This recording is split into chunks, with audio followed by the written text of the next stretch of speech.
Mi exesposa y su amante abogado se llevaron todo en el divorcio. Las 3 casas, los automóviles, 8 millones de dólares en activos e incluso el cariño de mis hijos adultos. Perdiste, declaró ella con una sonrisa. Fue una sonrisa que nunca olvidaré. No te queda nada. Y ella tenía razón. A los 70 años, estaba en la ruina, humillado y olvidado. Abandonado solo en las calles. Pero entonces, fui a cerrar la vieja cuenta de ahorros que pertenecía a mi abuelo, Federico. Una cuenta que imaginé tendría $50 como máximo. El gerente del banco palideció cuando revisó los registros. Señor, esta cuenta ha estado activa y generando intereses desde 1948. Giró la pantalla hacia mí y me mostró el estado de cuenta. Lo que vi me dejó completamente sin palabras. Pero antes de llegar a ese momento, usted necesita entender quién era yo. Necesita ver todo lo que construí, todo lo que amé y todo lo que me robaron. Porque solo entonces entenderá por qué lo que encontré en ese banco no fue solo dinero. Fue justicia divina. Mi nombre es Héctor. Tengo 70 años. Y durante 40 de esos años, construí un imperio desde cero.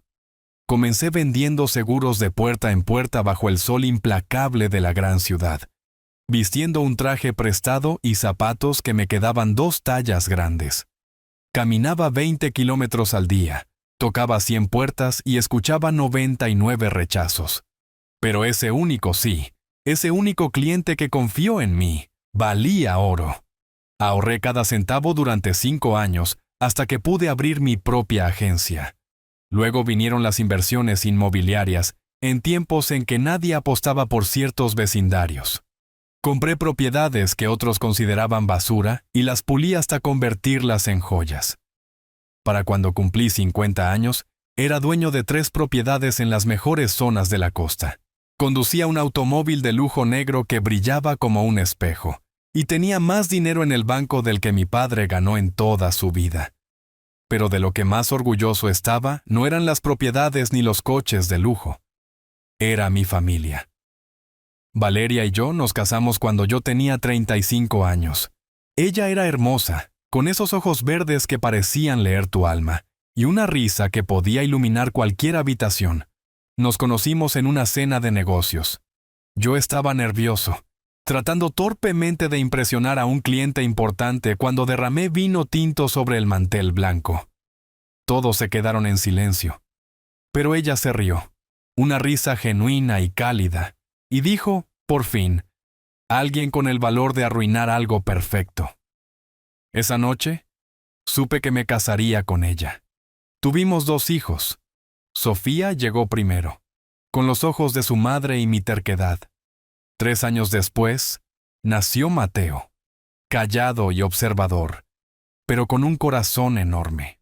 Los vi crecer, los llevé a la escuela y estuve allí para cada partido de baloncesto y cada recital de piano. Pagué las mejores universidades y les enseñé el valor del trabajo duro. Les mostré que el dinero es importante, pero la integridad lo es más. Cuando Mateo se graduó como abogado y Sofía se convirtió en doctora, lloré de orgullo. Mi vida tenía sentido. Todo por lo que había trabajado. Cada sacrificio, cada hora extra, había valido la pena. Valeria y yo celebramos 35 años de matrimonio. 35 años compartiendo la misma cama, las mismas mañanas, los mismos sueños. O eso creía yo. Algo comenzó a cambiar. Hace 2 años, tan sutilmente que apenas lo noté al principio. Pequeñas cosas. Ella comenzó a llegar tarde a casa, siempre con la misma excusa. Reuniones con su abogado sobre los papeles de la herencia de una tía lejana. Es complicado, Héctor, decía mientras revisaba su teléfono. Rodrigo dice que podría tomar meses solucionarlo. Rodrigo, su abogado. Un hombre de 45 años, con el cabello perfectamente peinado hacia atrás, trajes italianos a medida y una sonrisa de vendedor de autos usados. Lo conocí una vez en una cena. Me estrechó la mano con demasiada fuerza y me llamó amigo demasiadas veces. Algo en él me inquietaba, pero Valeria insistía en que era el mejor abogado de la ciudad.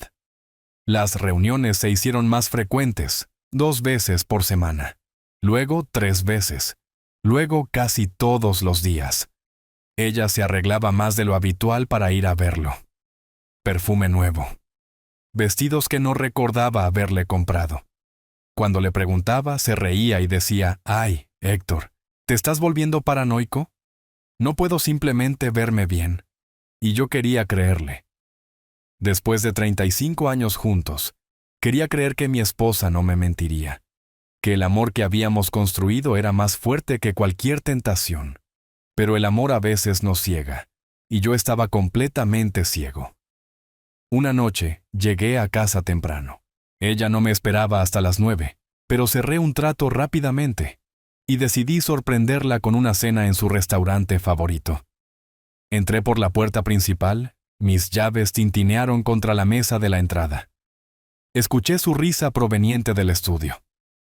Esa risa que conocía tan bien, pero sonaba diferente, más íntima, más cómplice. Me acerqué sigilosamente y la escuché hablar por teléfono. No, él no sospecha nada. Es solo un viejo tonto que solo piensa en sus negocios. Para cuando se dé cuenta todo será nuestro. Silencio. Luego esa risa de nuevo. Te amo, Rodrigo. Solo un poco más de paciencia. El mundo se detuvo. Mi corazón se pausó por un segundo eterno. Quise entrar corriendo, confrontarla y gritar, pero algo me detuvo. Tal vez fue instinto de supervivencia, o tal vez fue el miedo de confirmar lo que acababa de escuchar. Retrocedí silenciosamente, salí de la casa y conduje sin rumbo durante horas. Las luces de la ciudad se veían borrosas a través de las lágrimas. No podía parar. 35 años. 35 años de mi vida entregados a una mujer que ahora conspiraba para robarme todo. Esa noche, dormí en un motel barato. No podía volver a casa. No podía mirarla a los ojos sabiendo lo que sabía. Al día siguiente, contraté a un investigador privado. Costó una fortuna, pero necesitaba pruebas. Necesitaba saber cuánto tiempo había estado sucediendo esto, cuán profunda era la traición. Los resultados llegaron 3 semanas después. Fotos de Valeria y Rodrigo entrando juntos a hoteles, registros de llamadas que duraban horas, correos electrónicos donde planeaban cada detalle de cómo quitarme todo. Rodrigo, el abogado brillante, había encontrado lagunas legales, tecnicismos, formas de hacerme parecer el villano. Y Valeria, mi esposa, la madre de mis hijos, lo ayudaba con cada detalle íntimo de nuestras finanzas, nuestras propiedades y mi vida. Confronté a Valeria un lunes por la mañana. Puse las fotos en la mesa del desayuno mientras ella tomaba su café con leche. Palideció por un segundo, solo un segundo. Luego sonrió, esa sonrisa fría que nunca había visto antes. Entonces, ¿qué vas a hacer, Héctor? ¿Divorciarte de mí? Adelante. Rodrigo ya tiene todo preparado. Y tenía razón, porque lo que yo no sabía era que la trampa ya estaba puesta. El abogado más brillante de la ciudad contra un hombre de 70 años que confiaba en la justicia. No tenía ninguna oportunidad. Los trámites de divorcio comenzaron 3 días después de esa conversación. Valeria se mudó de la casa principal esa misma tarde, llevándose solo una maleta, como si fuera la víctima en todo esto. Los vecinos la vieron irse con lágrimas en los ojos, interpretando a la perfección el papel de esposa abandonada. Me quedé en esa enorme casa, rodeado de silencio y de los fantasmas de lo que alguna vez fue mi familia. Las paredes parecían juzgarme. Cada foto de nuestros años felices se convirtió en una burla cruel. Pero lo peor no fue perderla a ella. Lo peor fue lo que vino después. Rodrigo se movió como un tiburón que huele sangre en el agua. La demanda de divorcio llegó a mis manos una semana después, y cuando la abrí, no podía creer lo que estaba leyendo. Valeria me acusaba de abuso emocional, control financiero y de manipularla durante décadas. Afirmaba que la obligaba a firmar documentos sin leerlos, que la amenazaba constantemente y que vivía aterrorizada en su propia casa. Cada palabra era una mentira perfectamente construida. cada acusación diseñada para destruirme. Y lo peor, tenían testigos. Personas que pensé que eran mis amigos, socios de negocios, incluso la empleada doméstica que había trabajado en mi casa durante 15 años. Todos testificaron a su favor, todos mintiendo con una convicción que me heló hasta los huesos. Contraté al mejor abogado que pude encontrar, un hombre mayor con 50 años de experiencia, quien me aseguró que la verdad siempre sale a la luz. «No se preocupe, don Héctor», dijo, dándome una palmada en el hombro. «Tenemos pruebas de su buen carácter, de su trabajo honesto. Ningún juez va a creer a una mujer que claramente está mintiendo». Pero lo que mi abogado no entendía era que Rodrigo no jugaba limpio. Él conocía cada giro y vuelta del sistema legal, cada juez, cada secretario en cada tribunal. Sabía exactamente qué botones presionar y cuándo presionarlos. El día de la primera audiencia, llegué temprano con un traje impecable y la esperanza de que la justicia estuviera de mi lado. Vi entrar a Valeria del brazo de Rodrigo, vestida de negro, con gafas oscuras, como si estuviera de luto. Parecía frágil, rota, perfectamente vulnerable. Yo, por otro lado, parecía exactamente lo que ella quería que pareciera. Un hombre rico, poderoso e intimidante. El tipo de hombre que podría abusar de su esposa sin que nadie sospechara. La jueza era una mujer de unos 50 años con una mirada severa y una expresión impenetrable. Escuchó primero el caso de Valeria. Rodrigo habló durante 40 minutos, pintándome como un monstruo. Describió supuestas noches de terror, gritos y amenazas. Habló sobre cómo controlaba cada centavo que Valeria gastaba. La aislaba de su familia y la hacía sentir insignificante. Cuando llegó mi turno de hablar, mi abogado presentó nuestras pruebas. Fotografías de felices vacaciones familiares. Testimonios de vecinos que nunca escucharon un solo grito, y registros bancarios que mostraban que Valeria tenía acceso total a nuestras cuentas. Pero cada vez que presentábamos algo, Rodrigo tenía una respuesta. «Las fotografías están preparadas, su señoría». Mi clienta sonreía en público porque temía las consecuencias. Los vecinos nunca escucharon nada porque el abuso era psicológico, no físico. Y sí, tenía acceso al dinero, pero solo bajo la constante supervisión de su esposo. Todo lo que decía sonaba convincente, profesional y ensayado. Y pude ver en los ojos de la jueza que estaba empezando a creerle. La audiencia terminó sin una resolución. La jueza dijo que necesitaba tiempo para revisar todas las pruebas y programaría una nueva fecha. Salí de ese tribunal sintiendo que el suelo se movía bajo mis pies. Mi abogado trató de calmarme, diciendo que estas cosas toman tiempo, que teníamos que ser pacientes, pero yo sabía que algo andaba mal. Podía sentirlo en mis huesos. Esa noche no pude dormir. Me quedé despierto, mirando el techo, preguntándome cómo había llegado a este punto, cuando mi vida perfecta se había convertido en esta pesadilla. Las siguientes semanas fueron un infierno burocrático. Más audiencias, más mentiras, más testigos pagados que afirmaban haberme visto comportarme agresivamente. Rodrigo trajo a un psicólogo que diagnosticó a Valeria con trastorno de estrés postraumático causado por años de abuso. Presentó registros médicos falsificados que mostraban visitas al médico por ansiedad y depresión. Cada pieza de evidencia era una obra maestra de manipulación legal. Y todo lo que pude hacer fue ver cómo mi reputación, construida durante 40 años de trabajo honesto, se desmoronaba en cuestión de semanas. Pero lo que realmente me destruyó fue cuando Rodrigo presentó su demanda por los bienes. No quería solo la mitad de todo. Quería que Valeria se quedara con las 3 casas porque, según él, yo las había comprado con la intención de controlarla. Quería los autos porque Valeria necesitaba transporte seguro, después del trauma que le había causado. Y quería acceso total a las cuentas bancarias, porque supuestamente yo había ocultado dinero, $8 millones en activos que habíamos acumulado juntos durante 35 años de matrimonio. Y pedía que todo, absolutamente todo, fuera para ella. Mi abogado dijo que era ridículo, que ningún juez concedería eso. Pero se equivocaba, porque Rodrigo tenía un as bajo la manga que ninguno de nosotros vio venir. En la siguiente audiencia, presentó documentos que supuestamente probaban que yo había desviado fondos de mi empresa a cuentas personales, evadiendo impuestos durante años. Los documentos parecían legítimos con mi firma, con sellos oficiales, pero yo nunca había visto esos papeles en mi vida. Eran falsificaciones perfectas, tan buenas que incluso mi propio abogado dudó de mí por un momento. Héctor, me preguntó en privado, ¿hay algo que no me haya dicho? Porque si estos documentos son reales, estamos en serios problemas. Le juré que nunca había hecho nada ilegal en mi vida, que pagaba mis impuestos religiosamente, que cada centavo de mi empresa estaba registrado y documentado.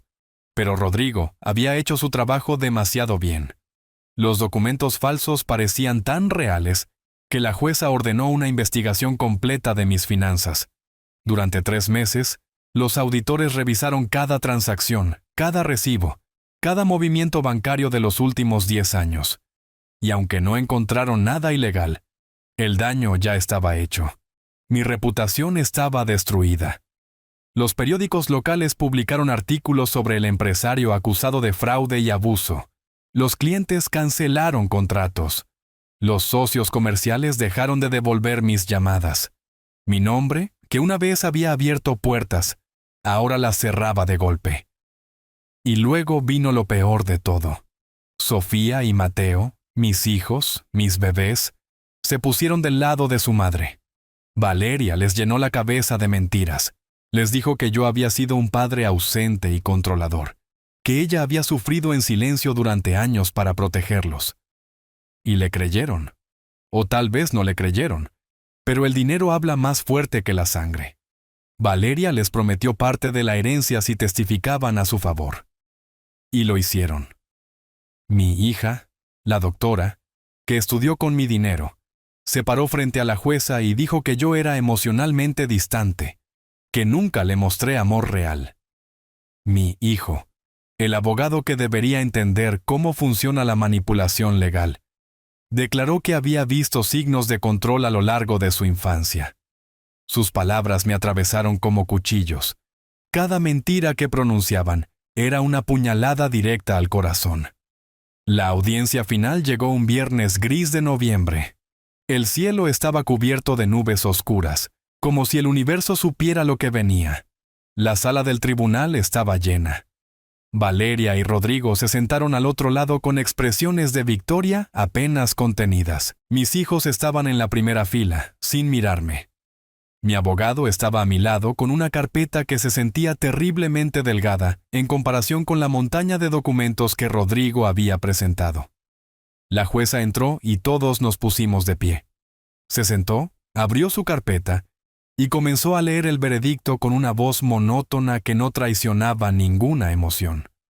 Después de revisar todas las pruebas presentadas, este tribunal determina que la señora Valeria Rourke tiene derecho a la totalidad de la propiedad conyugal debido al abuso emocional y financiero comprobado. Mi corazón se detuvo. Las 3 residencias serán transferidas a su nombre. Sentí que no podía respirar. Los vehículos, las cuentas bancarias y todos los activos valorados en aproximadamente $8 millones permanecerán bajo su custodia. Mis manos comenzaron a temblar. Además, con respecto a los hijos. Pero Sofía y Mateo eran adultos. ¿De qué estaba hablando? Perdón, corrijo.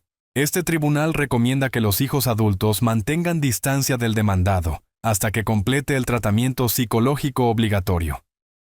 La jueza continuó leyendo, pero ya no escuchaba palabras, solo un zumbido constante en mis oídos. Mi abogado puso una mano en mi hombro, pero me la quité de encima. No quería consuelo, no quería compasión, solo quería despertar de esta pesadilla. Cuando la jueza terminó de leer, golpeó su mazo contra la mesa. El sonido resonó en la sala como un disparo. Se levanta la sesión. Se había acabado. 40 años de trabajo, de sacrificio, de construir una vida honesta, borrados en un instante por la firma de una jueza que nunca se molestó en saber la verdad. Permanecí sentado mientras todos se levantaban. Vi a Valeria caminar hacia la salida del brazo de Rodrigo. Antes de cruzar la puerta se volvió y me miró directamente a los ojos, y luego sonrió. No fue una sonrisa sutil o nerviosa. Fue una sonrisa amplia, triunfante, llena de puro veneno. Rodrigo le susurró algo al oído, y ella se rió. Esa risa cortó el silencio de la habitación como un cuchillo. Y en ese momento, supe que esto nunca se había tratado de amor o dolor. Se había tratado de dinero desde el principio. Yo era solo un banco que ella había estado vaciando durante años, esperando el momento perfecto para cerrar la cuenta permanentemente. Mis hijos lo siguieron sin mirarme. Sofía caminaba rápido, con la cabeza gacha, como si estuviera avergonzada, pero no lo suficiente como para detenerse. Mateo me lanzó una mirada rápida, algo que podría haber sido culpa, o tal vez solo incomodidad. Pero ninguno de los dos se acercó. Ninguno de los dos dijo una palabra. La sala se vació en minutos, y yo permanecí allí, clavado en esa dura silla de madera, incapaz de moverme. Mi abogado finalmente habló. «Héctor, lo siento mucho. Podemos apelar. Podemos...» Levanté una mano para detenerlo. No había nada más que hacer. Rodrigo había ganado. Valeria había ganado. Y yo había perdido absolutamente todo. Salí del tribunal como un fantasma. El sol brillaba afuera. La gente caminaba por las calles, riendo y hablando, completamente ajena al hecho de que mi mundo acababa de colapsar. Me senté en un banco del parque frente al edificio y simplemente respiré. Inhalé, exhalé. Traté de procesar lo que acababa de suceder, pero mi cerebro se negaba a aceptarlo. ¿Cómo era posible que en un solo día perdiera 3 casas, todos mis ahorros, mis autos, e incluso el respeto de mis propios hijos? ¿Cómo era posible que 35 años de matrimonio terminaran con una mujer robándome todo, mientras el sistema legal la aplaudía? Los días siguientes fueron una neblina de abogados, papeles y humillación. Tuve que desalojar la casa principal en menos de una semana. Valeria quería mudarse de inmediato con Rodrigo, convirtiendo mi hogar en su nido de amor. Empaqué mis pertenencias en cajas de cartón que olían a humedad. 40 años de vida reducidos a 12 cajas. Ropa, algunos libros, fotografías que no quería mirar pero que no podía tirar. El resto, los muebles, las obras de arte, los recuerdos, todo se quedó. Todo era suyo ahora. El día que me fui, no miré atrás. No podía. Si me hubiera vuelto para ver esa casa una última vez, creo que me habría derrumbado allí mismo en la entrada. Me mudé a un apartamento diminuto en el lado barato de la ciudad. Un lugar de una habitación con paredes delgadas donde podía escuchar a los vecinos discutir todas las noches. El baño tenía moho en las esquinas y la cocina era tan pequeña que apenas cabía una persona. Pero era lo único que podía permitirme, porque resulta que cuando pierdes $8 millones en un divorcio, también pierdes el acceso al crédito, a los préstamos, a cualquier tipo de ayuda financiera. Los bancos me miraban como un riesgo. Lo sentimos, señor Héctor, pero dada su reciente situación legal. La frase siempre quedaba inconclusa, pero el mensaje era claro. Ahora era un paria. Mis amigos desaparecieron uno por uno. Al principio, llamaban, enviaban mensajes diciendo que lamentaban lo sucedido. Pero cuando pedí ayuda, cuando necesité trabajo o simplemente alguien con quien hablar, comenzaron las excusas. Estoy demasiado ocupado ahora, Héctor. No es un buen momento. Valeria es amiga de mi esposa. Entiendes la posición en la que esto me pone, ¿verdad? En 2 meses, mi lista de contactos se redujo a casi nada. Las personas con las que había compartido cenas, viajes y negocios simplemente me borraron de sus vidas como si nunca hubiera existido. Así es como funciona el mundo cuando caes. Nadie quiere estar cerca del perdedor, porque la derrota podría ser contagiosa. Intenté llamar a mis hijos docenas de veces. Sofía nunca respondió. Sus llamadas iban directamente al buzón de voz. Dejé mensajes al principio, suplicando que me escuchara, que me diera la oportunidad de explicar mi versión.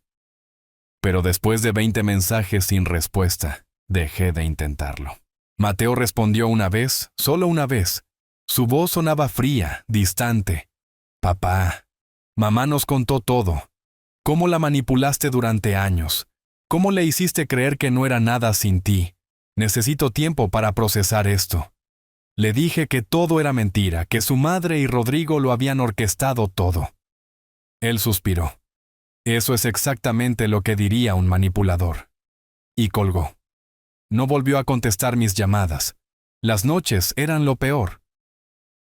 Me sentaba en ese apartamento miserable con el sonido de las sirenas de policía a lo lejos, y los vecinos peleando a través de las paredes, preguntándome cómo había llegado hasta aquí. A los 70 años, después de una vida de trabajo duro y decisiones correctas, estaba completamente solo. Sin familia, sin amigos, sin dinero, sin propósito. Hubo noches en las que consideré simplemente rendirme, dejar de luchar, aceptar que esta era mi vida ahora, y que no había forma de cambiarla. Pero algo dentro de mí, un último vestigio de orgullo o tal vez simple terquedad, se negó a rendirse por completo.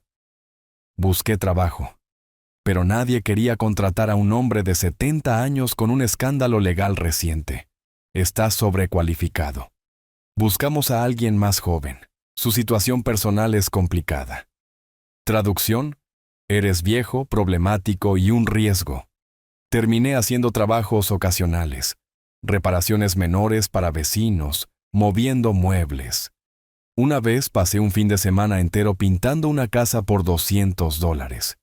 Yo, que había manejado contratos millonarios, ahora ganaba centavos haciendo trabajo manual que destrozaba mi espalda y mis rodillas. Pero necesitaba comer.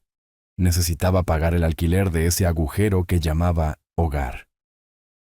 Un día, 3 meses después del divorcio, caminaba por el centro cuando vi a Valeria y a Rodrigo. Salían de un restaurante costoso, el tipo de lugar donde solíamos celebrar aniversarios. Ella llevaba un vestido rojo que nunca le había visto. Las joyas brillaban al sol. Rodrigo la sostenía por la cintura, posesivo, orgulloso. Se veían felices, radiantes, viviendo la vida perfecta con mi dinero, en mis casas, conduciendo mis autos. Me escondí detrás de un poste para que no me vieran. No por miedo, sino porque no podía soportar la idea de que me vieran así, destruido, roto, derrotado. Esa noche, toqué fondo. Me senté en el suelo de mi apartamento, rodeado de facturas que no podía pagar, y lloré. Lloré como no había llorado desde que era un niño. Lágrimas de rabia, de impotencia, de pura desesperación. ¿Por qué había trabajado tan duro para terminar así, solo y arruinado, mientras las personas que me traicionaron disfrutaban los frutos de mi labor? No era justo. Nada de esto era justo. Pero la justicia, aprendí esa noche, no es algo que el mundo te deba. Es algo por lo que tienes que luchar para conseguir. Al día siguiente, mientras organizaba las pocas pertenencias que me quedaban, encontré una caja vieja enterrada en el fondo del armario. Pertenecía a mi abuelo, Federico. Él había muerto cuando yo tenía 20 años. Pero antes de irse, me había dado algunas cosas: papeles viejos, fotografías amarillentas y un cuaderno donde escribía sus pensamientos. Abrí la caja por primera vez en décadas, y el olor a papel viejo me golpeó. Había una fotografía de él y mi abuela el día de su boda. Se veían tan jóvenes, tan llenos de esperanza. Y debajo de la fotografía, encontré algo que había olvidado por completo. Una pequeña libreta bancaria verde descolorida con las esquinas rizadas por el tiempo. La abrí con curiosidad. Era una cuenta de ahorros del Banco Nacional que mi abuelo había abierto en 1948. Miré los números escritos a mano en tinta azul desvanecida. El último depósito registrado era de $50 en 1952. Después de eso, nada. La cuenta había sido olvidada por más de 70 años. Probablemente estaba cerrada o inactiva. Pero algo hizo clic en mi cabeza, una pequeña chispa de curiosidad en medio de toda mi desesperación. ¿Y si la cuenta todavía existía? ¿Y si había algo allí, aunque fueran solo esos $50? No era mucho, pero en mi situación actual, $50 significaban comida para una semana. Decidí ir al banco al día siguiente. No tenía nada que perder. El Banco Nacional todavía existía, aunque ahora era parte de una cadena más grande. La sucursal más cercana estaba a 40 minutos en autobús. Me puse mi único traje, el mismo que había usado para el juicio, ahora arrugado y con una mancha de café que nunca pude quitar del todo. Tomé la libreta y salí temprano en la mañana. El viaje en autobús fue largo y lleno de gente que iba a trabajos que odiaba. Llegué al banco a las 9 de la mañana. Era un edificio moderno, todo vidrio y acero, muy diferente de las viejas sucursales que recordaba de mi juventud. Entré con la libreta fuertemente apretada en mi mano sudorosa. La recepcionista me miró con esa sonrisa profesional que te dan cuando asumen que no eres importante. ¿En qué puedo ayudarlo? Le mostré la libreta. Necesito verificar si esta cuenta todavía existe. Ella la tomó, frunció el ceño ante la fecha y me pidió que esperara. Me senté en una de esas sillas incómodas en la sala de espera, rodeado de gente haciendo negocios importantes mientras yo perseguía un fantasma de 1948. Pasaron 20 minutos, luego 30. Empecé a pensar que había cometido un error, que esto era una pérdida de tiempo. Pero entonces apareció un hombre mayor, de unos 60 años, con gafas gruesas y un traje gris. Señor Héctor, me puse de pie. Sí, soy José, el gerente de esta sucursal. ¿Podría acompañarme a mi oficina, por favor? Había algo en su tono que me puso nervioso. No sonaba como alguien a punto de decirme que la cuenta estaba cerrada. Sonaba como alguien que acababa de ver algo que no esperaba. Caminamos en silencio por un pasillo con piso de mármol hasta su oficina. Cerró la puerta detrás de nosotros y me indicó que me sentara. Él se sentó frente a su computadora y comenzó a escribir. Su rostro estaba pálido. Señor Héctor, dijo sin mirarme, ¿tiene alguna identificación que pruebe su relación con Federico? Saqué mi identificación. Mi apellido era el mismo. Federico había sido mi abuelo paterno. José revisó mis documentos, luego volvió a mirar la pantalla. Respiró hondo. Señor, esta cuenta existe. Está activa y ha estado generando interés compuesto desde 1948. El mundo se detuvo. ¿Qué? Mi voz salió como un susurro. José giró la pantalla hacia mí y entonces lo vi, el saldo de la cuenta. Mis ojos escanearon los números 1, 2, 3 veces, incapaces de procesarlos. No podía ser real. Simplemente no podía ser real. $127 millones. La habitación comenzó a dar vueltas.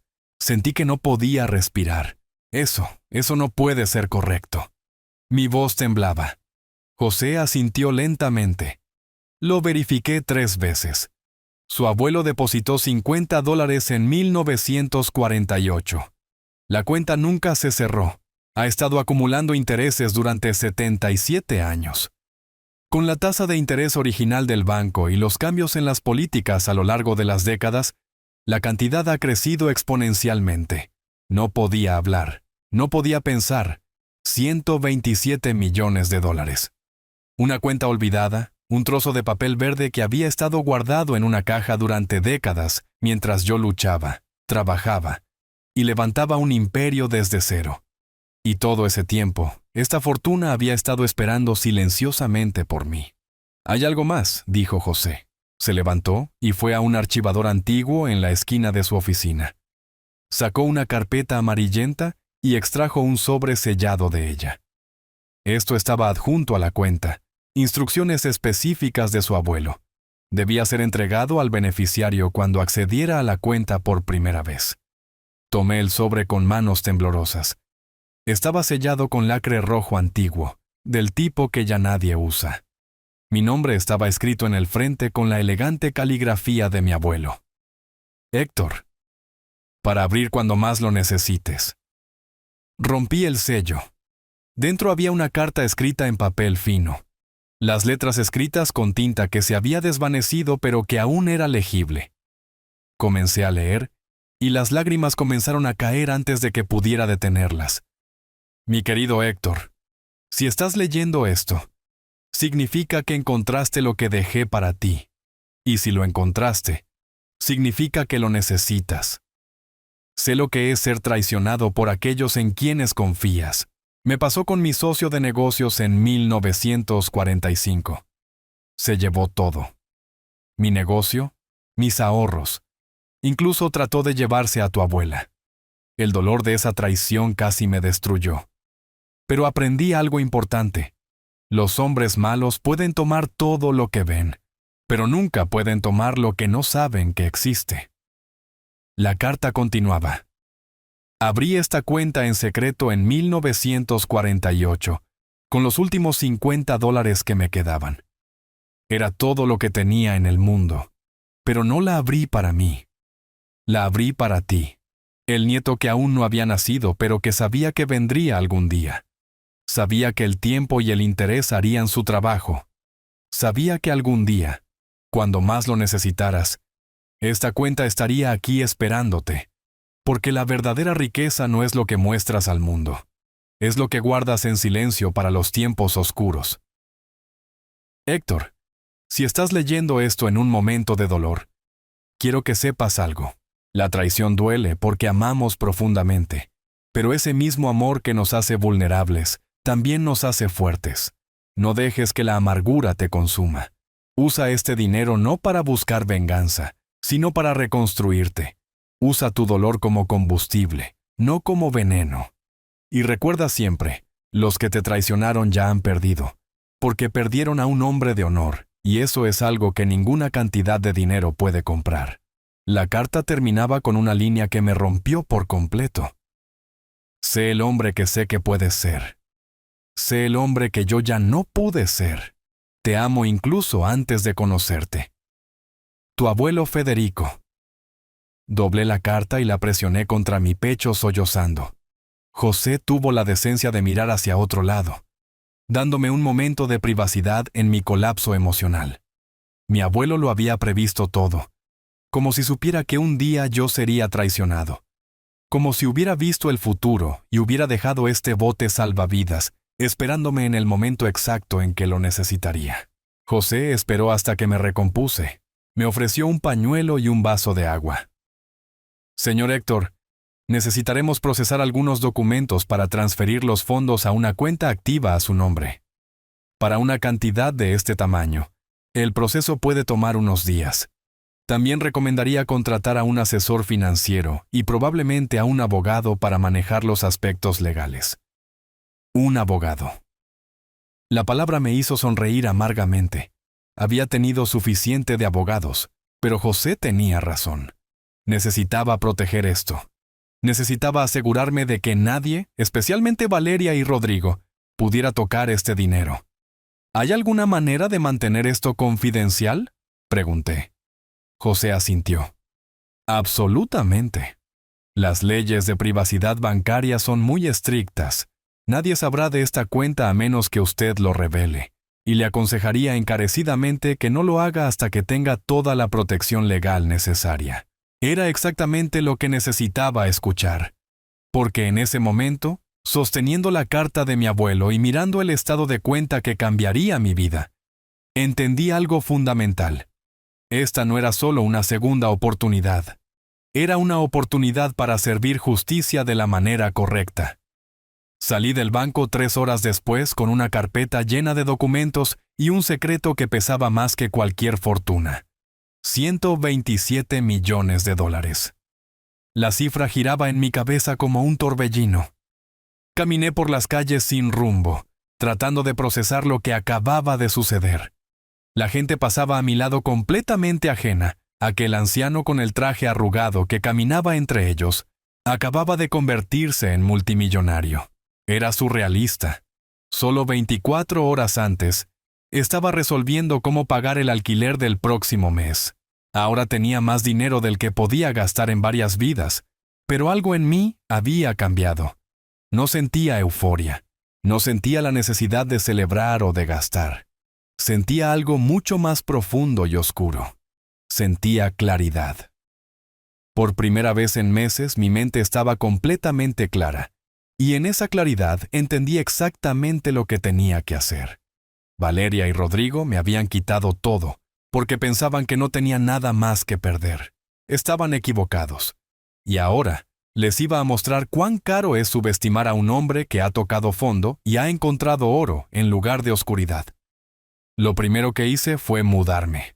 No a una mansión ostentosa o un ático de lujo que hubiera llamado la atención. Me mudé a un apartamento modesto pero respetable en un vecindario tranquilo. 2 habitaciones, limpio, con buena luz natural, nada que gritara dinero. Compré muebles sencillos, ropa normal, y mantuve mi viejo auto porque la lección más importante que aprendí de mi abuelo fue esta. La verdadera riqueza es invisible, y yo necesitaba ser invisible mientras preparaba mi próximo movimiento. Contraté a un abogado, pero no a cualquier abogado. Investigué durante semanas hasta que encontré al mejor especialista en fraude legal y negligencia profesional del Estado, un hombre llamado Roberto Kingsley, con una reputación impecable y una tasa de éxito del 92% en casos contra abogados corruptos. Era caro, cobraba $500 la hora, pero ahora podía pagarlo. Nos reunimos en su oficina, un lugar sobrio con paredes llenas de títulos y premios. Le conté toda mi historia, cada detalle del divorcio, cada mentira, cada documento falsificado.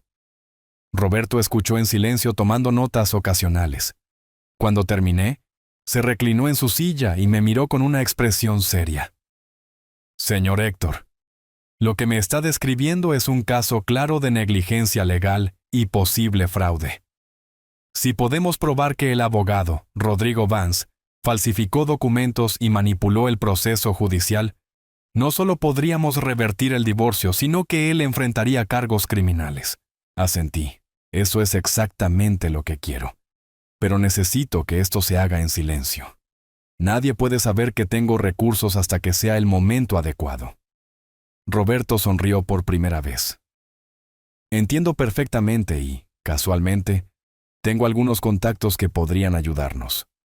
Durante las siguientes semanas, Roberto puso en marcha una máquina silenciosa pero implacable. Contrató a un investigador privado de primer nivel, alguien que sabía cómo obtener información sin dejar rastro.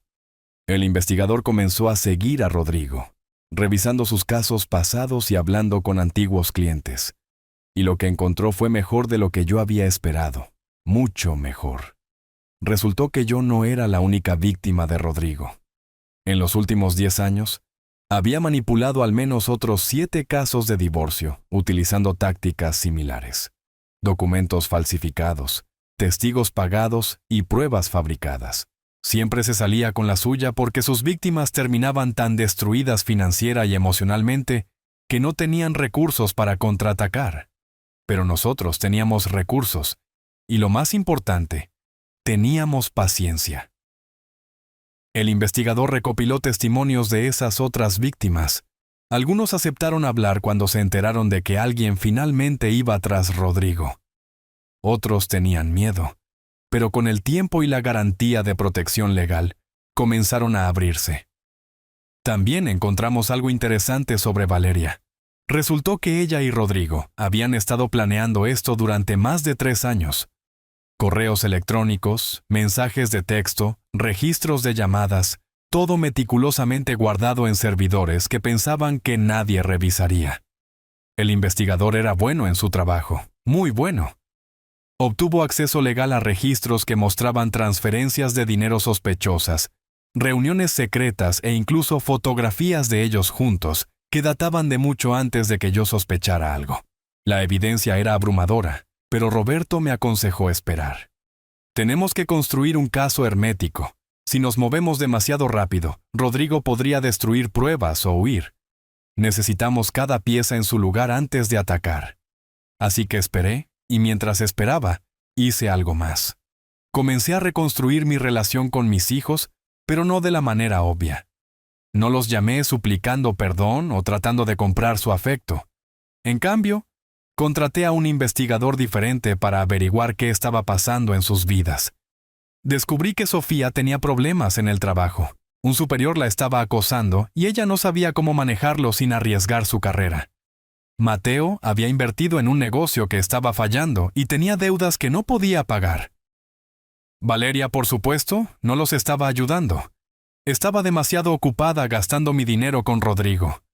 Así que hice algo que nunca esperarían. Ayudé a mis hijos anónimamente a través de intermediarios legales. Me aseguré de que el superior de Sofía fuera investigado y eventualmente despedido. No fue difícil. El hombre tenía un historial de acoso que la empresa había ignorado. Solo necesitaba que alguien lo sacara a la luz. Para Mateo fue más complicado. Su negocio necesitaba una inyección de capital significativa para sobrevivir, así que creé una empresa fantasma y le ofrecí exactamente eso. Él nunca supo que el inversor silencioso que salvó su negocio era su propio padre. El investigador me mantuvo informado de sus reacciones. Sofía estaba aliviada y confundida por su repentina buena suerte. Mateo estaba agradecido pero sospechoso de por qué alguien invertiría en su pequeña empresa. Pero ninguno de los dos conectó los puntos conmigo. Pasaron 6 meses. 6 meses viviendo en las sombras, construyendo mi caso pieza por pieza, ayudando a mis hijos sin su conocimiento. Y durante ese tiempo vi a Valeria y a Rodrigo disfrutar de su victoria. Se mudaron a mi casa más grande, la que tenía vista al mar. Organizaron fiestas lujosas, viajaron a Europa y publicaron fotos en redes sociales mostrando su vida perfecta. Y cada foto, cada sonrisa falsa, cada muestra de riqueza robada solo fortalecía mi determinación. Roberto finalmente me llamó a su oficina. «¡Estamos listos!», dijo con una sonrisa que me hizo saber que las noticias eran buenas. Extendió una carpeta gruesa sobre su escritorio. «Tenemos pruebas suficientes para procesar a Rodrigo por fraude, falsificación de documentos y negligencia legal en 8 casos diferentes, incluido el suyo. También tenemos pruebas de que Valeria fue cómplice activa en su caso específico, lo que la hace vulnerable a cargos criminales». Abrí la carpeta. Había cientos de páginas, correos electrónicos donde Rodrigo y Valeria planeaban cada detalle de cómo destruirme, testimonios de testigos admitiendo que les habían pagado para mentir, análisis forenses de los documentos que Rodrigo había presentado como evidencia mostrando que las firmas habían sido falsificadas. «¿Qué sigue?», pregunté. Roberto se reclinó en su silla. «Presentamos todo esto al fiscal de distrito. Con esta cantidad de pruebas, emitirán órdenes de arresto. Simultáneamente, presentamos una moción para anular su divorcio basándonos en fraude procesal. La jueza no tendrá más remedio que conceder una audiencia y cuando eso suceda, todo lo que le quitaron le será devuelto. Las casas, los autos, el dinero, todo». Sonreí por primera vez en casi un año. Sonreí con verdadera satisfacción. «¿Cuánto tiempo tomará?». Roberto miró su calendario. «Si nos movemos rápido, podríamos tener las órdenes de arresto en 2 semanas. La audiencia para anular el divorcio tomaría otro mes. Hagámoslo», dije. Y así comenzó el fin. Roberto presentó todas las pruebas a la oficina del fiscal de distrito un lunes por la mañana. Para el miércoles, el fiscal había revisado el caso y estaba horrorizado por el nivel de corrupción. «Este es uno de los casos de negligencia más graves que he visto», le dijo a Roberto. «Vamos a proceder con cargos criminales de inmediato». Las órdenes de arresto se emitieron el viernes siguiente, pero Roberto y yo decidimos esperar el momento perfecto para ejecutarlas. Valeria y Rodrigo estaban planeando una gran fiesta esa noche, una celebración de su primer aniversario oficial como pareja. Habían invitado a 100 personas, la élite de la ciudad. Todos estarían bebiendo champán caro, comiendo comida gourmet y celebrando su amor, mientras pisoteaban las ruinas de mi vida anterior. La noche de la fiesta llegó con un cielo despejado y estrellas brillantes. No estaba invitado, obviamente, pero tenía ojos en todas partes. El investigador había colocado contactos discretos entre el personal de catering. Me enviaba actualizaciones cada hora. Valeria llevaba un vestido blanco, irónico considerando las circunstancias. Rodrigo lucía engreído en un smoking caro, sonriendo como el gato que se comió al canario. Los invitados llegaron en autos de lujo, todos ajenos al hecho de que estaban celebrando en una casa construida sobre mentiras y documentos falsificados. A las 9 de la noche, cuando la fiesta estaba en su apogeo, cuando las copas de champán fluían y la música llenaba el aire, 3 autos negros sin marcas se detuvieron frente a la entrada. Agentes federales y oficiales de policía locales bajaron. Llevaban las órdenes de arresto. El investigador me llamó en ese momento. Están entrando ahora. Podía escuchar la música de fondo, las risas, y luego un silencio repentino. Rodrigo Vance queda bajo arresto por fraude, falsificación de documentos y conspiración. La voz del agente sonaba clara y profesional. Valeria Rourke queda bajo arresto por complicidad, fraude y conspiración para cometer fraude procesal. El investigador me describió la escena. A Valeria se le había caído la copa de champán. El cristal se hizo añicos contra el piso de mármol, con un sonido que cortó el silencio como un cuchillo. Rodrigo trató de negociar usando su voz de abogado, tratando de intimidar a los oficiales con amenazas legales vacías. Pero las órdenes eran claras y la evidencia irrefutable. Fueron esposados frente a 100 testigos. Los invitados sacaron sus teléfonos, grabando todo. Por la mañana, el video estaría en todas las redes sociales. La humillación pública fue total y perfecta. ¿Cómo está Valeria?, pregunté. Necesitaba saberlo. El investigador hizo una pausa. Está llorando. Está preguntando por sus hijos. Dice que esto es un error, que alguien les está tendiendo una trampa. Cerré los ojos. Una pequeña parte de mí, la parte que la había amado durante 35 años, sintió algo parecido a la lástima. Pero era una parte muy pequeña. El resto de mí solo sentía la fría satisfacción de la justicia servida. Gracias por el informe, dije, y colgué. Me senté en mi modesto apartamento esa noche con una taza de té caliente en mis manos, y reflexioné sobre lo que acababa de suceder. No sentí un triunfo explosivo ni una alegría desbordante. Sentí paz, una paz profunda que proviene de saber que el universo, aunque lento, eventualmente equilibra la balanza. Mi abuelo tenía razón. Los que me traicionaron ya habían perdido mucho antes de ser arrestados, porque perdieron su integridad, su humanidad, su capacidad de mirarse al espejo sin vergüenza. Al día siguiente, los periódicos explotaron con la noticia: destacado abogado arrestado por fraude masivo. Los artículos detallaban años de manipulación legal, víctimas destruidas y vidas arruinadas. Mi caso fue mencionado como uno de los más atroces. Los comentarios en línea fueron brutales. La gente que una vez admiró a Rodrigo ahora lo despreciaba. Valeria fue descrita como su cómplice calculadora. Las mismas personas que habían asistido a su fiesta ahora publicaban mensajes de indignación, olvidando convenientemente que habían estado bebiendo champán en una casa comprada con dinero robado. Roberto me llamó esa tarde. La audiencia para anular el divorcio está programada para dentro de 3 semanas. Con los arrestos y todas las pruebas que tenemos, es prácticamente un hecho. Recuperará todo. Le agradecí su trabajo y colgué. Pero recuperar mis posesiones materiales no era mi prioridad. Había algo mucho más importante que necesitaba recuperar: mis hijos. Esa noche, Sofía me llamó. Era la primera vez que escuchaba su voz en casi un año. Estaba llorando. Papá, vi las noticias, no sabía. Mamá nos dijo tantas cosas y le creímos. Su voz se quebró. No la interrumpí, la dejé llorar. La dejé procesar. La dejé sentir el peso de lo que había hecho. Cuando finalmente se calmó, hablé suavemente.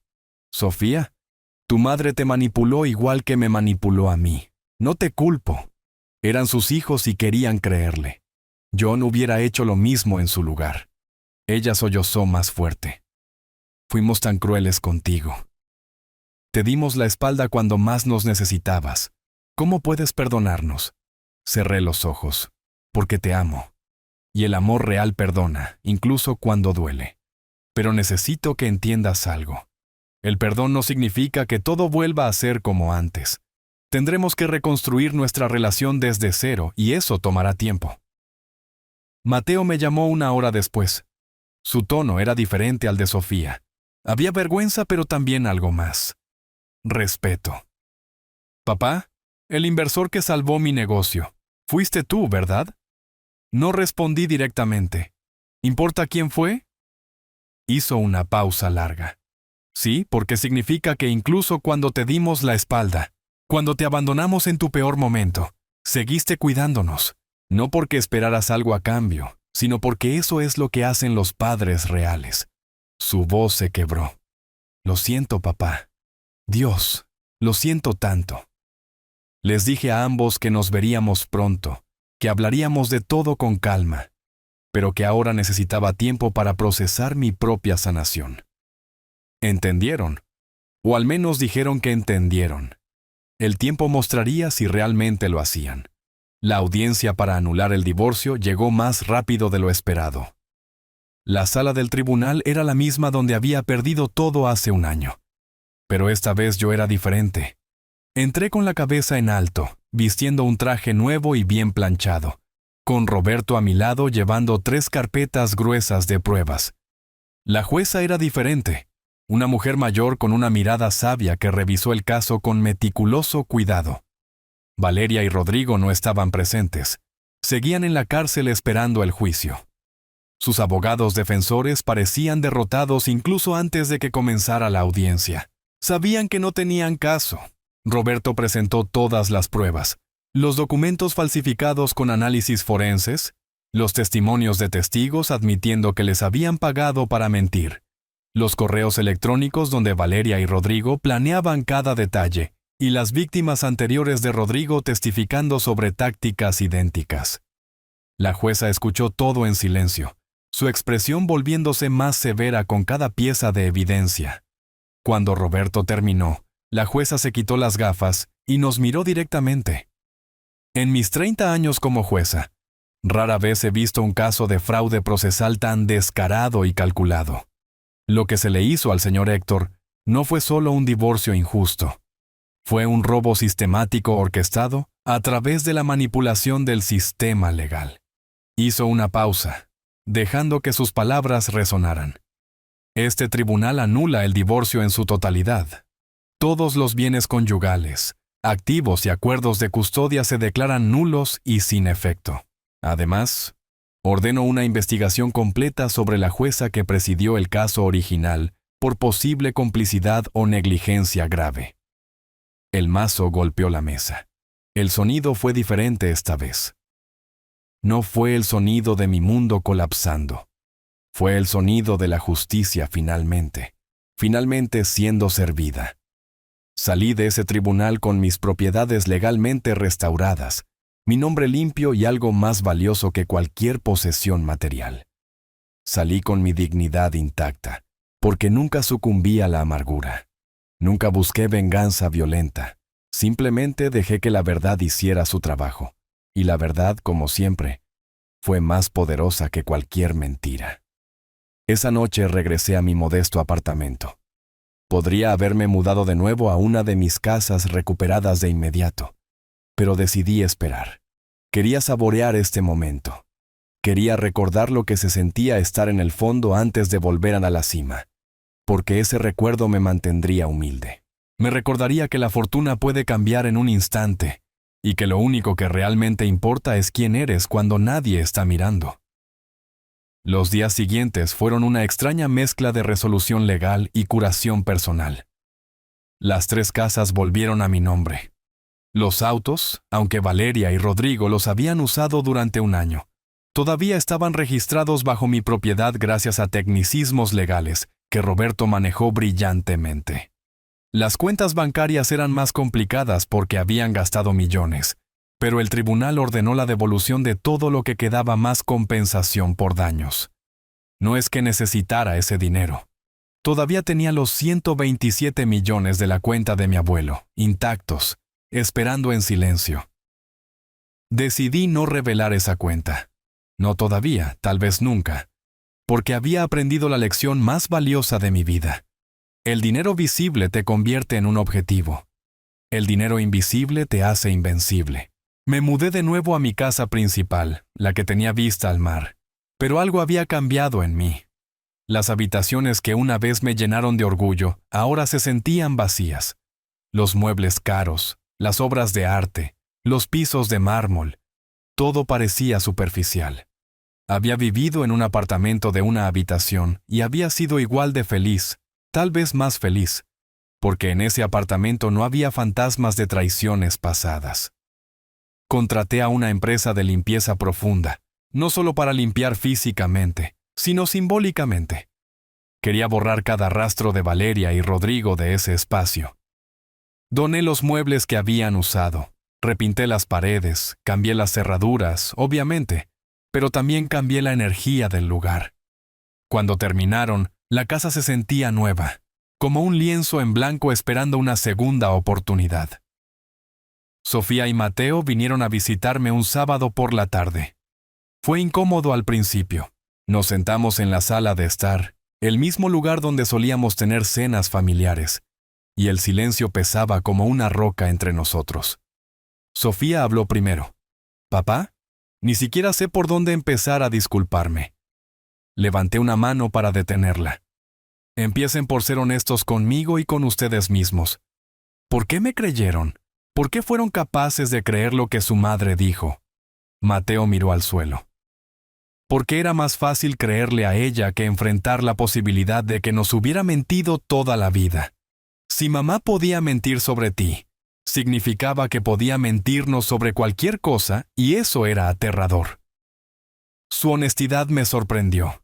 Y también, continuó Sofía con voz temblorosa, porque había dinero de por medio.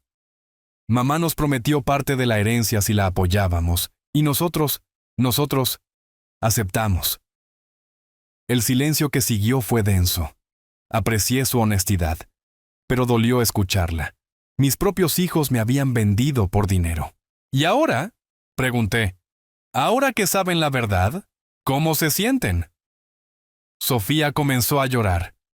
Me siento sucia, como si hubiera traicionado todo lo que me enseñaste sobre integridad. Pagaste mi universidad, mi residencia médica, me apoyaste en cada paso del camino y te di la espalda por un cheque que ni siquiera necesitaba. Mateo asintió. Yo también. Y lo peor es que seguiste ayudándonos incluso cuando te abandonamos. El investigador me lo confirmó. Fuiste tú quien salvó el negocio de Sofía con ese superior. Fuiste tú quien invirtió en mi empresa. Miré a ambos, mis hijos imperfectos, egoístas en su momento, pero finalmente capaces de enfrentar su error. Los perdono, dije simplemente.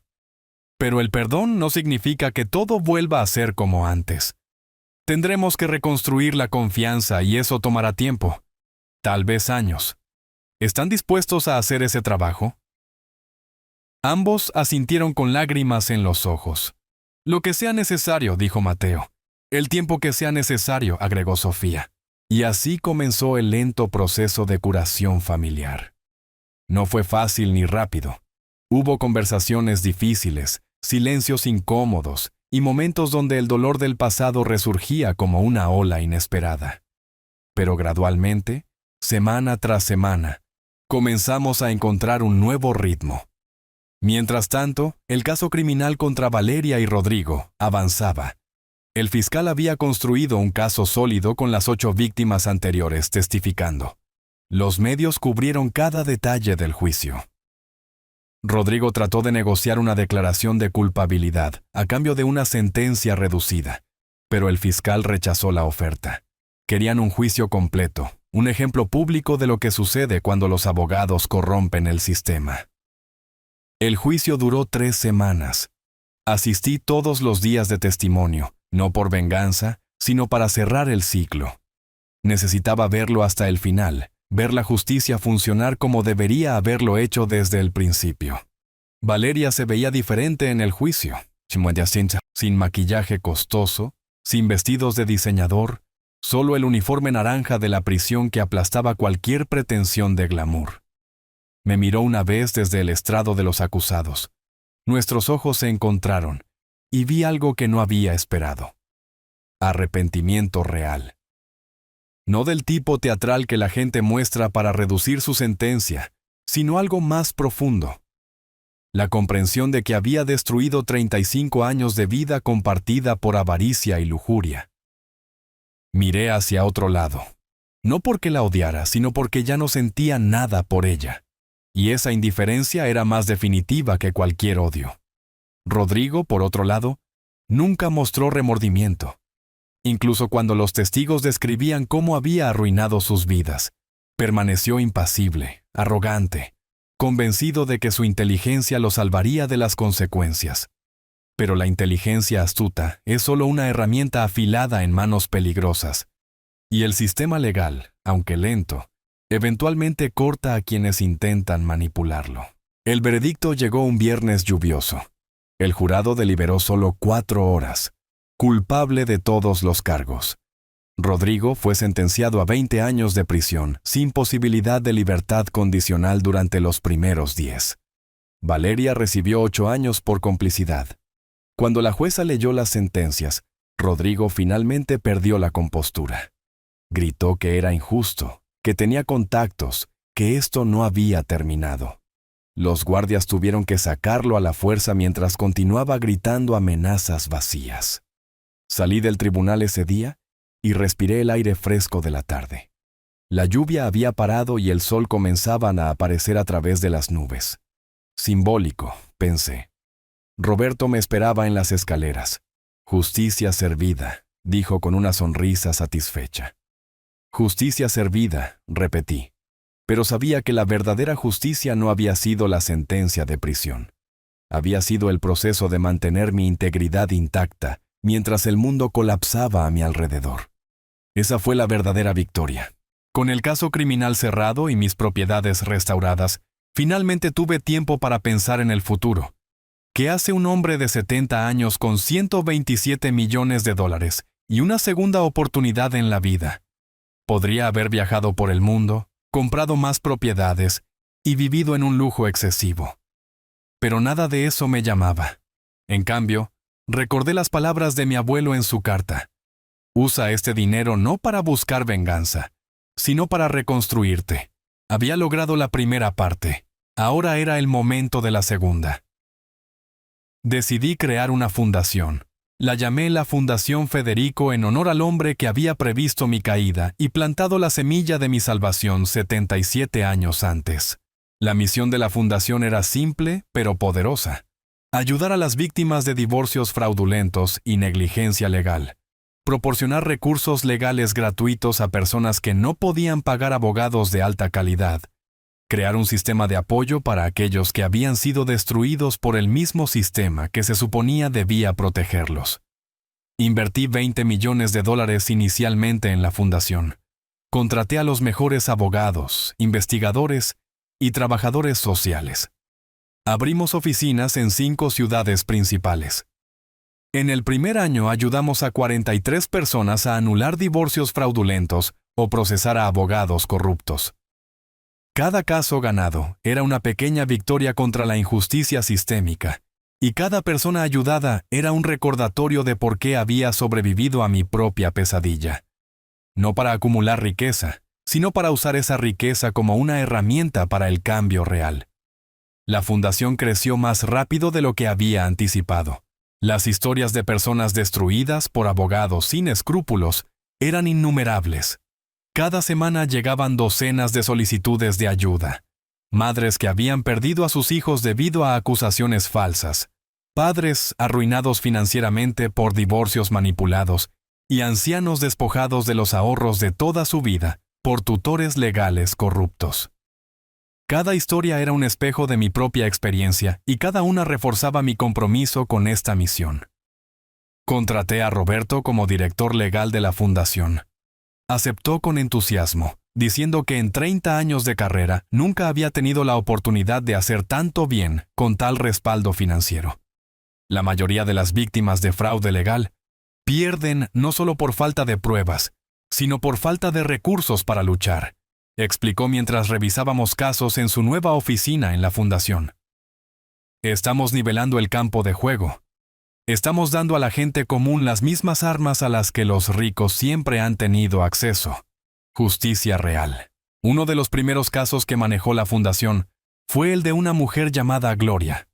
Tenía 62 años, y su historia era escalofriante por su similitud con la mía. Su esposo había conspirado con una abogada para quitarle todo en el divorcio. Le habían quitado su casa, sus ahorros, incluso su pequeña floristería que había operado durante 20 años. Cuando llegó a nuestras oficinas, parecía derrotada, con la mirada vacía de alguien que ha perdido la esperanza.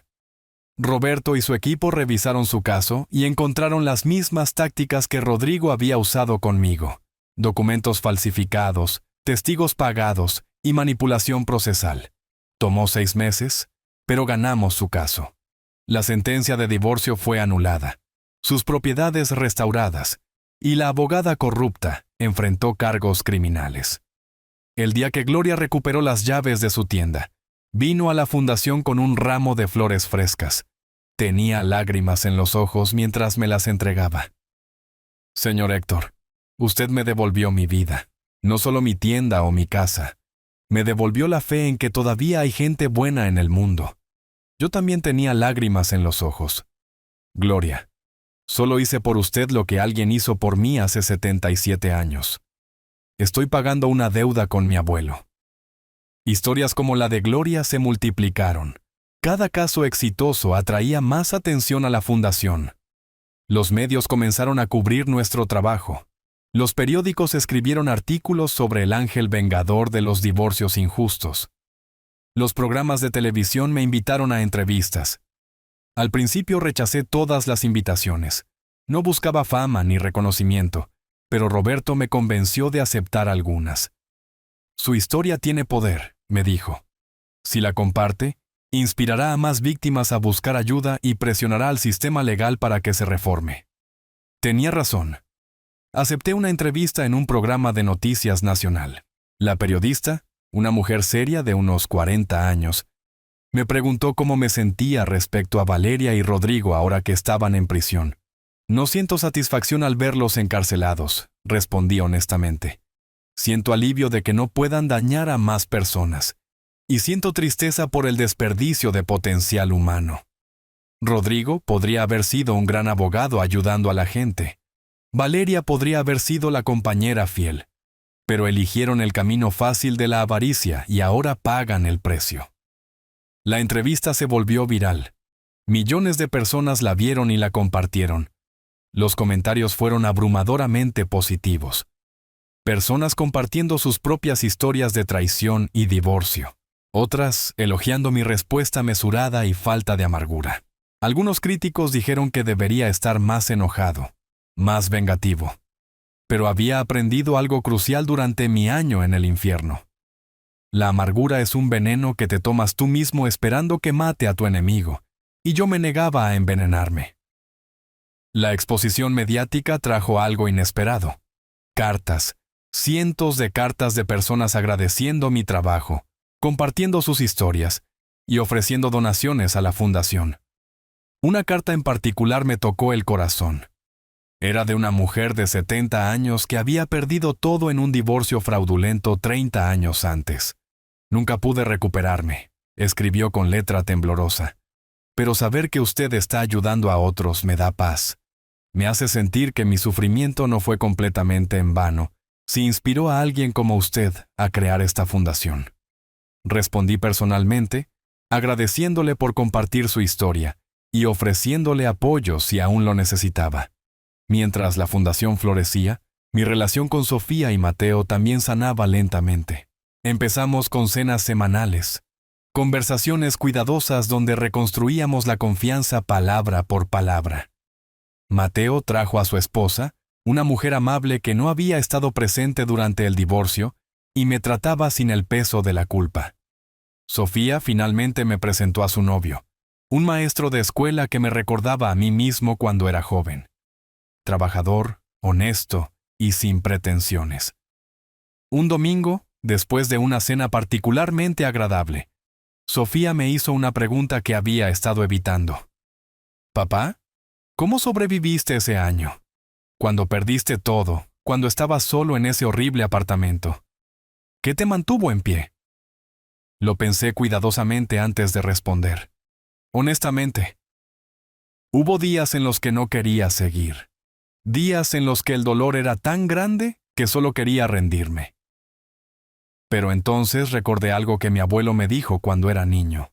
Me dijo que los árboles más fuertes crecen con los vientos más feroces, que la adversidad no te destruye si no la dejas, te refina. Mateo escuchó atentamente. Pero no sabías sobre la cuenta del abuelo entonces, ¿verdad?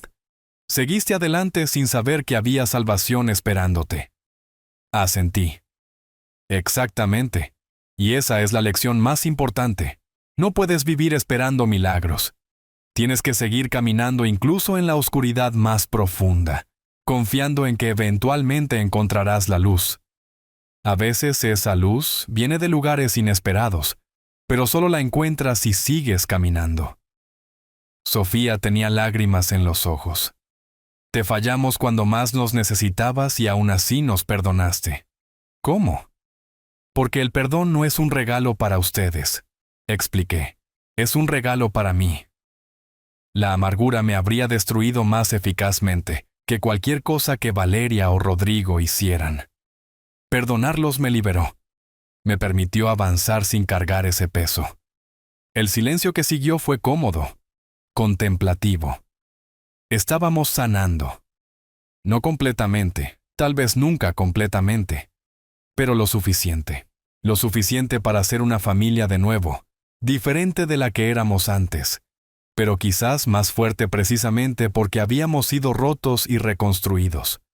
La fundación completó su primer año de operación. Organizamos una gala para celebrar y recaudar más fondos. Asistieron 150 personas, incluidas varias de las que habíamos ayudado. Gloria estaba allí con su esposo, reconciliados después de que él descubrió que ella había sido víctima de manipulación legal. Un hombre joven que había recuperado la custodia de sus hijos después de que probamos que su exesposa había falsificado pruebas de abuso. Una pareja de ancianos que había recuperado su casa de retiro de un tutor corrupto. Cuando llegó mi turno de hablar, me paré frente al micrófono y miré a la audiencia. Cada rostro representaba una historia de dolor, transformada en esperanza. Hace 2 años, comencé, estaba sentado en un apartamento miserable convencido de que mi vida había terminado. Había perdido a mi familia, mi fortuna y mi reputación.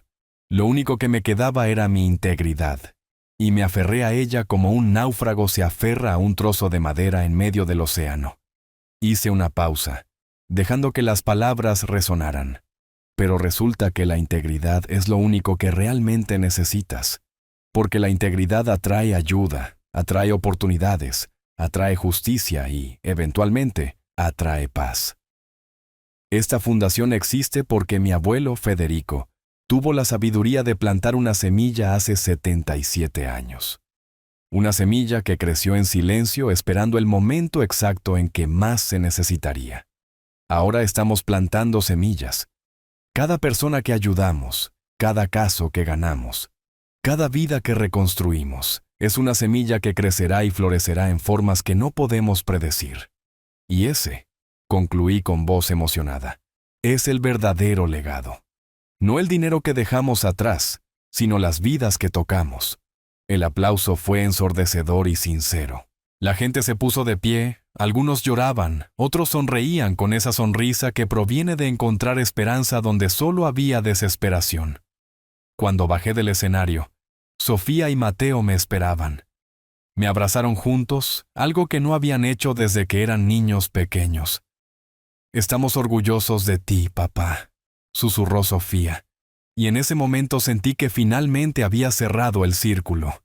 Había perdido todo y lo había recuperado, pero más importante aún, había ganado algo que nunca tuve antes, un verdadero propósito. Los meses siguientes trajeron más cambios. La fundación abrió oficinas en 10 ciudades más. Establecimos un programa de capacitación para jóvenes abogados que querían especializarse en defender a víctimas de fraude legal. Creamos una línea directa de crisis de 24 horas para personas en apuros y comenzamos a presionar por reformas legislativas que dificultaran a los abogados corruptos manipular el sistema. Era un trabajo agotador pero profundamente satisfactorio. Cada día me despertaba con un propósito claro. Ya no estaba construyendo riqueza por vanidad o seguridad. Estaba construyendo algo que trascendía mi propia vida. Un día recibí una carta inesperada. Era de Valeria. Estaba escrita a mano en papel de prisión, la letra temblorosa pero legible. Héctor, comenzó sin ceremonias. Sé que no merezco tu tiempo ni tu atención. Sé que lo que hice fue imperdonable, pero necesito que sepas algo. En estos últimos 2 años en prisión he tenido mucho tiempo para pensar, para ver realmente en quién me convertí y cómo destruí lo único bueno en mi vida, nuestro matrimonio. Continué leyendo con una mezcla de curiosidad y precaución. No busco tu perdón, no lo merezco y no lo espero, pero quiero que sepas que lo siento. Siento haberte traicionado. Siento haber envenenado a nuestros hijos contra ti. Siento haber desperdiciado 35 años de amor real por una fantasía vacía con un hombre que solo me usó. La carta continuaba. He visto las noticias sobre tu fundación, sobre cómo estás ayudando a la gente de la manera en que yo debería haber sido. Víctimas en lugar de perpetradores. Y me llena de vergüenza, pero también algo parecido al orgullo. Porque incluso después de todo lo que te hice, sigues siendo el hombre honorable que siempre fuiste. Y eso me hace enfrentar cuánto perdí al dejarte ir. Terminaba con una línea simple. Espero que encuentres la paz que yo nunca merecí. Valeria. Doblé la carta lentamente. No sentí ni rabia ni triunfo. Sentí algo más complejo. Tristeza por el desperdicio de una vida que podría haber sido diferente, pero también gratitud de que ella finalmente viera la verdad, incluso si era demasiado tarde. No respondí a la carta, no porque fuera cruel, sino porque no había nada que decir. Algunas cosas simplemente terminan y agregar más palabras no cambia eso. Pero guardé la carta no como un trofeo, sino como un recordatorio de que incluso las personas que más nos lastiman son humanas, capaces de arrepentimiento, aunque ese arrepentimiento llegue tarde. Esa noche me senté en el estudio de mi casa, la misma habitación donde años atrás había escuchado a Valeria conspirar por teléfono con Rodrigo. Pero ahora el espacio se sentía diferente. Había reemplazado los muebles oscuros con piezas más claras. Las paredes que una vez mostraron mi éxito empresarial, ahora mostraban fotografías de la fundación. Personas sonriendo después de recuperar sus vidas. Jóvenes abogados graduándose de nuestro programa de capacitación y familias reunidas después de años de separación forzada. Abrí el cajón de mi escritorio y saqué la carta original de mi abuelo Federico. La había leído cientos de veces, pero cada lectura revelaba nuevas capas de sabiduría. Los hombres malos pueden tomar todo lo que ven, pero nunca pueden tomar lo que no saben que existe. Sonreí recordando esas palabras. Mi abuelo no solo se refería al dinero oculto, se refería a la fuerza interior, la integridad y la capacidad de mantenerse fiel a tus principios, incluso cuando el mundo conspira contra ti. Esas eran las verdaderas riquezas invisibles. Pensé en todo lo que había sucedido en los últimos 3 años. La traición devastadora, la pérdida total, el descubrimiento milagroso y la lenta reconstrucción. Y me di cuenta de algo profundo. Si pudiera volver atrás y evitar todo el dolor, ¿lo haría? La respuesta me sorprendió. No, no lo haría. Porque ese dolor me transformó de un hombre exitoso pero superficial en alguien con un propósito real. Me enseñó empatía que nunca tuve cuando mi vida era fácil. Me mostró quién era yo realmente cuando todo lo externo fue quitado. Y esa lección valía más que cualquier cantidad de dinero. Mi teléfono sonó interrumpiendo mis pensamientos. Era Roberto. Héctor, tengo noticias. El gobernador acaba de firmar el proyecto de ley de reforma que estábamos impulsando. A partir de ahora, todos los divorcios con activos de más de $1 millón requieren revisión independiente por un panel de jueces, y cualquier abogado acusado de manipulación procesal enfrentará una investigación automática por el Colegio de Abogados. Era una gran victoria. Años de cabildeo, testimonios y presión pública finalmente habían dado sus frutos. Roberto, esto es increíble. ¿Cuántas vidas crees que salvará esta ley? Hizo una pausa pensativa. Imposible de decir, pero cada vida que salve es una vida que no tendrá que pasar por lo que usted pasó, y eso la hace incalculable. Esa noche organicé una pequeña cena en mi casa. Sofía, Mateo, sus parejas y algunos miembros clave del equipo de la fundación. Cocinamos juntos, algo que nunca habíamos hecho cuando yo era rico y exitoso. Antes teníamos chefs y personal. Ahora teníamos risas en la cocina mientras Sofía quemaba las cebollas y Mateo trataba de salvar la salsa. Fue caótico y perfecto. Durante la cena levanté mi copa. Quería dedicar estas palabras a mi abuelo Federico, quien tuvo la sabiduría de plantar una semilla que no viviría para ver crecer. A las personas valientes que comparten sus historias de dolor para ayudar a otros. A mis hijos que tuvieron el coraje de admitir sus errores y trabajar para enmendar las cosas. Y a todos nosotros, por elegir cada día ser mejores de lo que fuimos ayer. Las copas tintinearon con ese sonido cristalino que marca los momentos importantes, y mientras miraba las caras alrededor de la mesa, me di cuenta de que esta era la verdadera riqueza.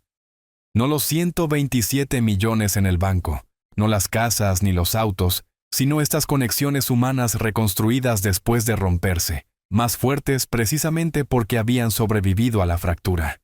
Después de la cena, cuando todos se habían ido, salí a la terraza con vista al mar. La luna brillaba sobre el agua creando un camino plateado hacia el horizonte. El aire salado llenó mis pulmones. Tenía 73 años. Había vivido varias vidas en una. Empresario exitoso, esposo traicionado, hombre arruinado, heredero milagroso, filántropo y padre que perdona. Y a través de todo eso había aprendido la lección más importante. El tiempo es el mayor aliado de los injustamente agraviados. No porque garantice venganza, sino porque garantiza perspectiva.